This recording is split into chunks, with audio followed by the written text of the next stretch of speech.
Bonjour petits padawans de 6e et de 5e, alors cette séance d'aujourd'hui elle est pour vous puisqu'on va parler d'étymologie et de morphologie, c'est-à-dire deux notions que vous venez de voir dans vos exercices sur le sujet.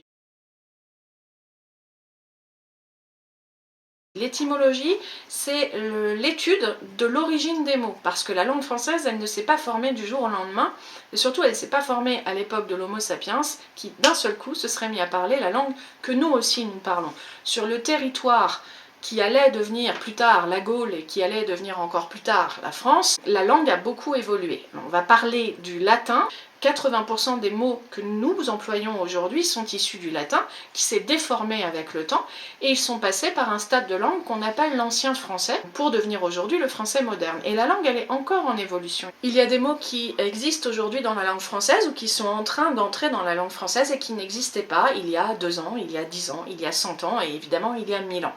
Donc la langue, elle change en permanence, et de quelle façon évolue-t-elle? Eh bien, principalement par des emprunts aux autres langues quand on en a besoin ou lors de la découverte de quelque chose qui ne porte pas encore de nom. Par les découvertes, par les sciences, mais principalement aussi par l'exploration. Et c'est pour ça que ça concerne à la fois le programme de 6e et le programme de 5e.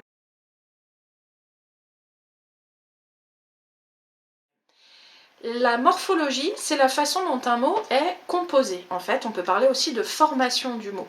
Morphologie, c'est aussi la silhouette de quelqu'un. Donc imagine que c'est la silhouette du mot et qu'il a une tête, un corps et des jambes. Globalement, on décompose souvent le mot en préfixe, radical et suffixe. Le radical étant véritablement le centre et la racine du mot premier, auquel on peut adjoindre un préfixe qui le modifie légèrement et un suffixe qui permet aussi de lui donner sa classe grammaticale. Par exemple, un avion, c'est un nom, un aviateur ou une aviatrice, c'est un nom aussi, mais aviaire, comme dans la grippe aviaire, et bien ça devient un adjectif. Donc grâce au suffixe, placé sur le même radical, avis, qui d'ailleurs, si on fait un peu d'étymologie, vient du latin avis qui veut dire oiseau, et oui, un avion c'est une sorte de gros oiseau, et bien du coup, on sait à quel mot on a affaire et on sait comment s'en servir. Alors la morphologie, ce n'est pas que ça, c'est aussi les mots composés.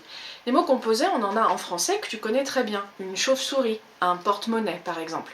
Qu'est-ce que c'est une chauve-souris et un porte-monnaie? C'est l'alliance de deux mots, chauve et souris reliés par un trait d'union, ou porte et monnaie reliés par un trait d'union, ou parfois d'ailleurs sans trait d'union, à force dans l'usage de la langue, le trait d'union disparaît, mais on retrouve bien les deux mots qui les ont formés. Et il n'est pas question là ni de préfixe ni de radical, en fait ce sont deux radicaux, deux mots qui sont associés. Porte-monnaie, on reconnaît un verbe, porter, et monnaie, un nom. Le porte-monnaie c'est quoi? C'est l'outil qui sert à porter ou emporter de la monnaie, de l'argent avec soi. La chauve-souris, bon, c'est une sorte de souris chauve. On est d'accord, elle n'y ressemble pas beaucoup, mais bon, il fallait bien trouver quelque chose.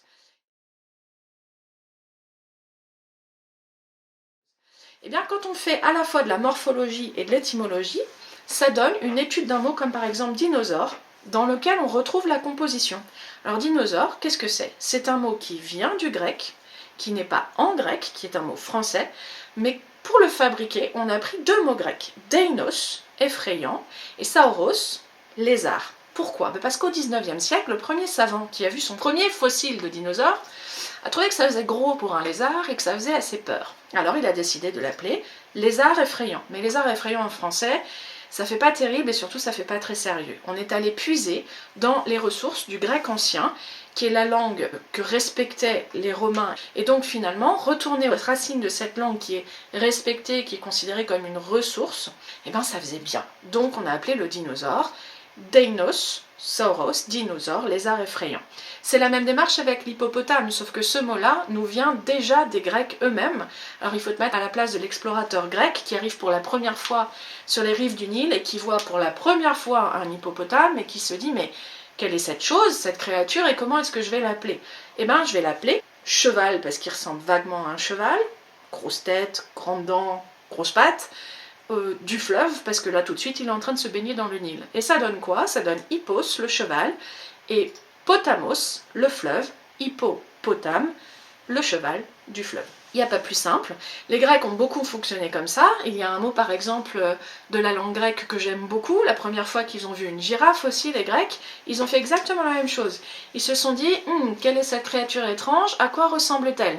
Eh bien dis donc, elle ressemblerait bien à un chameau. Tu as déjà vu la tête d'une girafe de près et sa façon de mâcher comme ça à l'horizontale? Alors oui, c'est un peu la même chose qu'un chameau. Donc ils se sont dit, on va prendre chameau, qui se dit camélos en grec. Et puis par contre son pelage, il ressemble plutôt à celui d'un léopard. Alors on va prendre léopard, qui est pardalis en grec. Et les Grecs ont appelé la girafe camélopardalis. Ça c'est un mot que nous n'avons pas gardé, parce que nous sommes allés chercher le mot girafe dans une autre langue, en l'occurrence l'arabe. Donc l'étymologie, ce n'est pas seulement aller chercher du côté du latin et du grec, c'est aussi aller chercher du côté des langues vivantes qui nous entourent et qui nous ont transmis des mots que nous employons au quotidien. Nous avons vu par exemple avec les cinquièmes que ananas était un mot d'une langue locale du Brésil, en fait de l'Amazonie, d'un peuple d'Amazonie. Le tatou ou lara, c'est aussi un mot que nous avons récolté parmi ce peuple-là, parce que ce sont des animaux, le tatou et l'ara, qu'il y a dans la forêt amazonienne. Alors moi, ce qui m'intéressait, c'était surtout que vous soyez capable de comprendre ce principe de composition des mots à partir des origines, notamment grecques, latines aussi, mais surtout grecques, parce que c'est quelque chose qu'on trouve beaucoup dans la langue française. L'un des points intéressants, mis à part aller exactement au sens du mot, c'est d'être capable ensuite de comprendre le sens de mots qu'on ne connaît pas, parce qu'on a les racines et qu'on est capable de recomposer ou redécomposer le mot.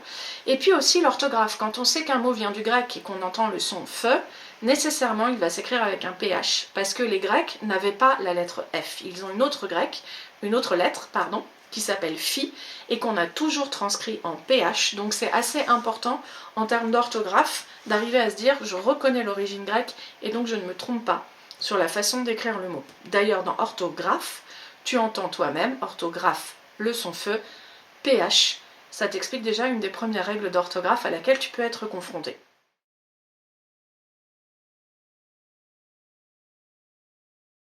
Pour nos élèves de 6e, on avait plusieurs mots comme cosmogonie, polythéisme, astrologie ou interstellaire dans lesquels il fallait retrouver les deux racines.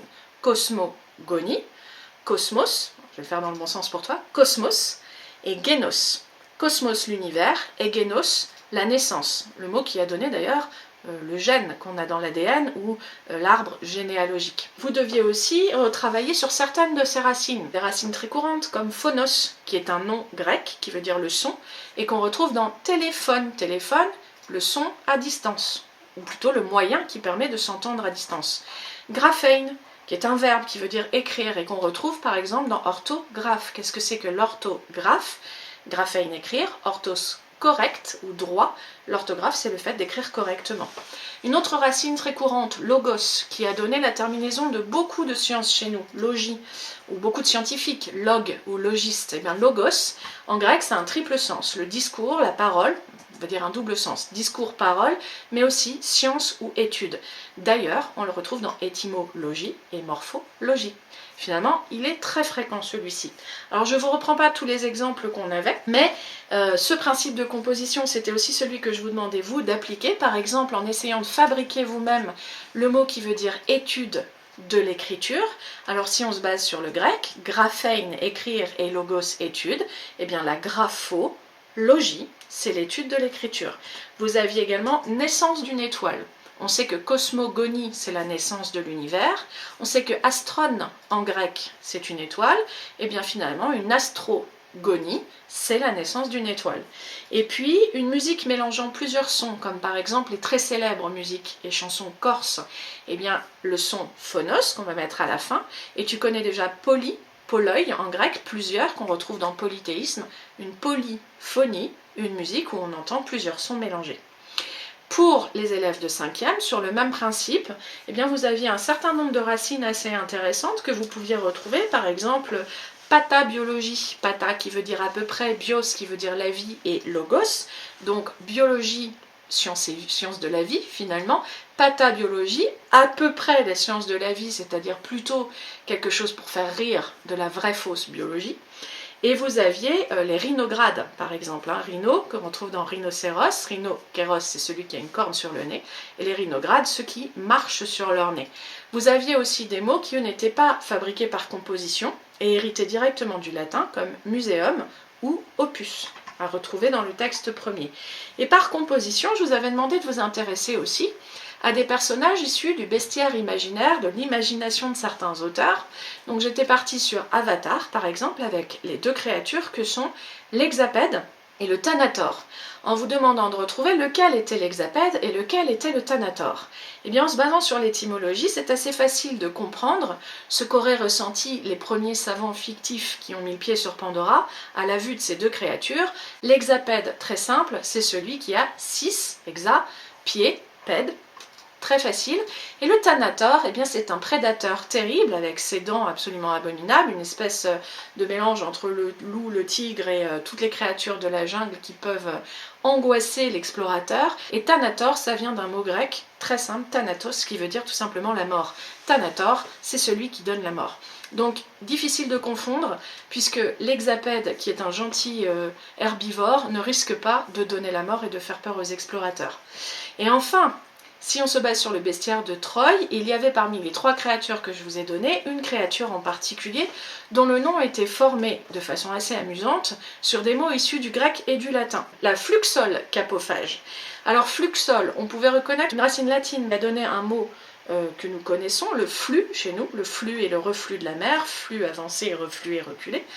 Donc qui vient de flux en latin, qui veut dire en fait un écoulement. Et capophage, mot fabriqué par composition, donc caput en latin, la tête, et phage qui vient de phagein en grec, qui veut dire manger. Donc la fluxole, vous avez vu son apparence, une espèce de gros ver visqueux, un animal qui marche dans quelque chose qui s'écoule ou qui a un liquide qui s'écoule d'elle en même temps qu'elle avance, et capophage qui mange les têtes. Donc ça veut dire que cet animal se laisse tomber sur la tête de ses ennemis et commence à les engloutir par le haut du crâne. Un truc un petit peu répugnant. Mais c'est très facile de comprendre en fait, grâce à l'étymologie, que cette fluxole attaque les ennemis par la tête, puisque son nom nous le dit, fluxole capophage. L'étymologie, c'est un moyen de nommer les choses par rapport à leur usage, par rapport à ce qu'on voit d'elles, par rapport à ce qu'elles nous évoquent. Et c'est pour ça que les scientifiques l'ont beaucoup utilisé. Je te laisse là-dessus réfléchir par exemple, 6e et 5e confondus, à l'étymologie du mot cyclope. Pour les 6e, nous allons le croiser bientôt, ce cyclope, lors des aventures d'Ulysse.